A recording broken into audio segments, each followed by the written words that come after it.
Motorcycle racing has different levels of appeal. Some watch for the speed, others tune in to see the very best risk it all. Those who don't actually ride are often there for the crashes, but I think there's another, probably smaller group who watch racing because of the mystery of the machines themselves. Like, how much horsepower and torque are these motorcycles really making? We don't know. And at just 350 pounds, what are they like to ride? How do they handle and stop? What kind of tech do they have that we squids could never comprehend? That mystery isn't new. All the way back at the dawn of motorcycle racing, these machines may not have made 300 horsepower, but they were powering past 100 miles per hour while production motorcycles struggled to hit 45. My point is, there's a strong line between what is available for the street in terms of sport bikes, even with an unlimited budget, and what's available at the highest level of racing. But sometimes that line gets blurred, and in very rare cases, it disappears entirely. The motorcycle we're looking at today, the iconic Honda RC30, is one of the most legendary motorcycles ever built because with it, that line was seemingly ignored. Now, if you guys are like me, no matter how hard you try,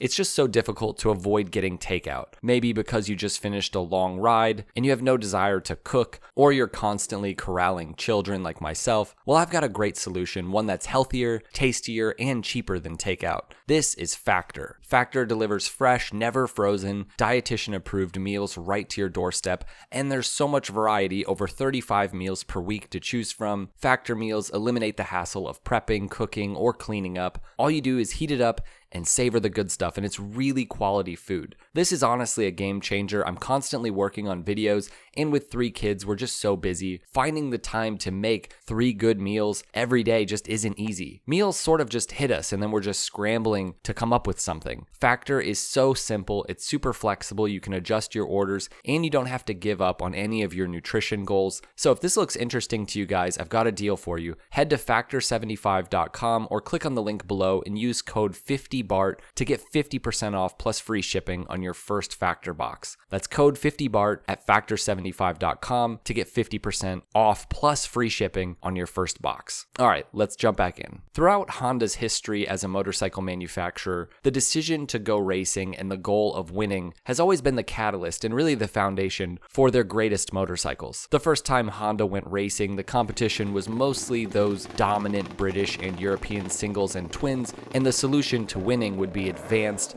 overhead cam, high-revving, multi-cylinder 4-stroke machines. The technology behind those great race bikes made its way to the street, and we got incredible motorcycles like the CB4s and even the insane 6-cylinder CBX. But then the 2-strokes came along, and Honda saw more value in their production efforts in both the 2- and 4-wheeled world, so they left racing. In just 16 years, Honda had went from making their very first motorcycles to dominating every part of the motorcycle world from the street to the racetrack. But in Honda's absence through the 70s, the 2-strokes took over entirely. Even the great MV Agusta, the last manufacturer trying to compete using multi-cylinder 4-stroke machines, had to ultimately take their leave. As the 70s came to a close, it was time for Honda to return to racing. Their big sport bikes were falling behind, and making race bikes again would not only help their production motorcycles, but the path to beating the dominant 2-strokes just like before would be advanced, overhead cam, high-revving, multi-cylinder 4-stroke machines. This time, it would be different though. Instead of the many cylinders being positioned in a line, now they would be in a V formation. For their first foray into building a V4 race bike, instead of using traditional race engineers, Honda formed the experimental NR block, with NR standing for New Racing. Made up of a team of young aeronautical engineers with zero motorcycle background, the goal was radical: build a 500cc 4-stroke that could challenge the dominant 2-strokes. To match their power, Honda aimed for 23,000 RPM and developed a V4 with oval pistons, twin conrods, and 8 valves per cylinder, with the oval shape accommodating those extra valves. Technically a V4, but sort of mimicking a V8. The bike also featured a monocoque frame, side-mounted radiators, and a slipper clutch. Though very innovative, the NR500 proved fragile and was hampered by its team's lack of racing experience. Still, the project really laid the groundwork for future V4 icons like the bike we're looking at today. The failure of the NR500 didn't stop Honda, it really just refocused them. After proving that wild engineering experiments alone wasn't enough to beat the 2-strokes, Honda took a more grounded well-rounded approach. In 1982, they returned to Grand Prix racing with the NS500, a competitive two-stroke triple. It was a concession, but it was a smart one. The NS500 brought Honda back to its winning ways, with Freddie Spencer clinching the 500cc World Championship in 1983. But on the production side, fast, powerful two-strokes were waning, which meant that this kind of motorcycle wouldn't really have a production counterpart. Also, behind the scenes, Honda had never given up on the four-stroke dream. With the lessons of the NR program learned, they started working on a new V4 platform, this time with real-world racing experience, proven engineers, and production potential in mind. There was, of course, the Sabre and Magna Cruisers, but for our purposes, the most important result was a series of motorcycles which debuted in the early 1980s as road-going sport bikes. These motorcycles laid the technical foundation for something more. Here's how it went. As the 1980s carried on, Honda found themselves without a 750. And that wasn't good because for most production racing, 750cc's was the max. Suzuki's GSXR 750 was the standard. Sure, Yamaha had their interesting 5-valve 750, but it wasn't selling well. So Honda decided to do something wild and make the single most expensive 750cc sport bike in the world, powered by a radical all-new V4 engine. What's important to understand about the VFR and what made it so iconic is that underneath its rather bland, conservative sport touring styling was a machine with serious race bike potential, built with exotic materials and impeccable engineering. The VFR had such solid bones that it stayed competitive without needing to evolve for years. The VFR really re-solidified Honda as an engineering force in the sport bike market. There's a reason VFR guys are sort of nuts. It's because these bikes were truly unique in the way that they rode. One of the VFR's more advanced and to some odd features was its firing order. Instead of a traditional 360-degree crank, the VFR's V4 used a 180-degree crankshaft. This contributed to better exhaust scavenging and allowed for a lighter exhaust system and a lighter flywheel. These weren't just engineering quirks, they were performance decisions. Honda even offered an official HRC race kit for the VFR that cost nearly as much as the bike itself. The torque was up, the engine revved high, and the message was clear. This dad bike looking motorcycle could actually go racing. In 1986, the world would see the real potential of this VFR platform when British road racer Ron Rocket Haslam piloted a completely standard Honda VFR 750F in the Transatlantic Trophy at Donington Park and amazingly secured 2 third-place finishes, even in wet conditions, finishing just behind full-on factory superbikes ridden by Fred Merkel and Kevin Schwantz. He was originally slated to ride a tuned VFR, but that bike blew up in practice, and after Honda blocked him from borrowing a Suzuki, he bought a showroom bone stock VFR straight from a dealer, stripped it down, and still made the podium. This moment put the VFR's race potential on full display, and it effectively validated Honda's decision to develop production-based V4 racing machines evolved directly from the VFR. In 1988, the inaugural season of the World Superbike Championship was launched. This series was designed to showcase modified versions of production motorcycles, unlike Grand Prix racing, which used purpose-built prototypes basically. WSBK regulations required manufacturers to produce at least 3,000 street-legal units of a model for it to qualify. These regulations forced manufacturers to sell real motorcycles with racing-level technology to the public if they wanted to compete seriously. Now, Honda had been experimenting with the V4 engine layout in its VFR 750 lineup, but those bikes were still a step removed from being true factory race machines, so in response to the new series, HRC created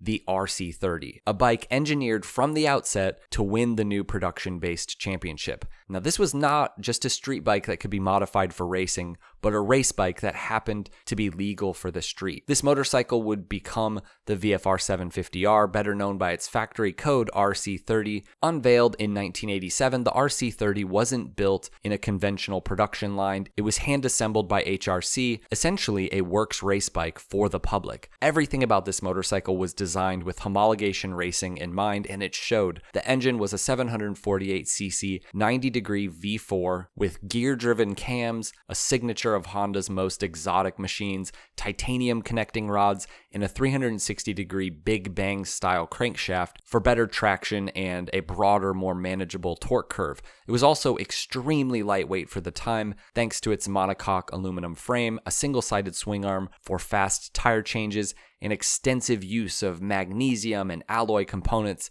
And then there were the little things, the dry clutch, the quick release axle setup, the close ratio gearbox, the flat side carbs. This was a purpose-built weapon. The fairing was low and narrow for aerodynamic efficiency and allowing room for extensive race modifications. The RC30 was designed from day one just to win races. That meant that it didn't just share components with Honda's factory racers, it was a factory racer, just barely adopted for road use. And so in this sense, the priorities were inverted. Where most manufacturers started with a street bike and stripped it down for the track, Honda started with a race bike that they knew could win, and they just added enough to make it street legal. There was no compromise in the chassis, the geometry, the stiffness, the ergonomics, all of it led directly from Honda's racing experience. Things like the close ratio 6-speed gearbox. This was optimized for keeping the engine right in its power band, but it was totally overkill for road riding unless you were wringing its neck through a mountain pass or on a racetrack. Even the lights,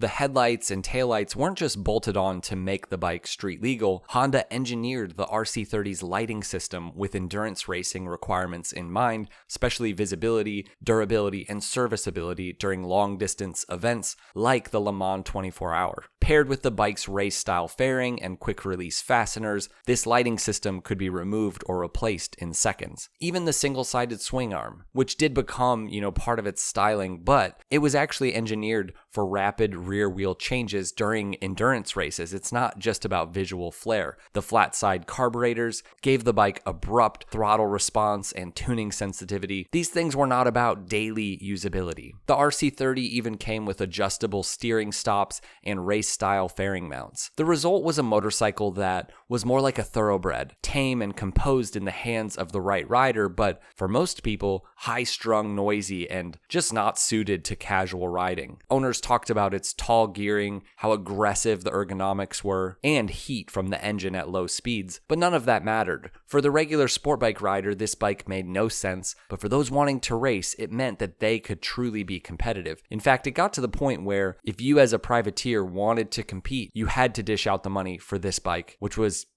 about $17,000 in the late 80s, or you didn't have a chance at winning. In 1988, the very first year of the World Superbike Championship, American rider Fred Merkel won the title aboard an RC30 and then repeated that feat in 1989. When the RC30 first debuted at the Isle of Man TT in 1988, it redefined what was possible for production-based motorcycles. For the first time since the two-stroke privateer era of the 70s, riders could buy a motorcycle off the shelf that was capable of winning these world-class races, including the most demanding race of all, the Isle of Man TT. That year, the RC30 proved itself by winning every race it was eligible for. Riders like Steve Hislop and Joey Dunlop filled the podiums, with Dunlop setting a new class record from a standing start and raising his own lap record to an astonishing 118.54 miles per hour in the Formula One TT. Hislop finished just behind despite his RC30 seizing late in the race, and Nick Jeffries and Roger Burnett also brought their RC30s home in top positions. Dunlop's performance this year really solidified the RC30's legend. Although he was initially behind a two-stroke GP bike ridden by Steve Cole, a mechanical failure handed him the win,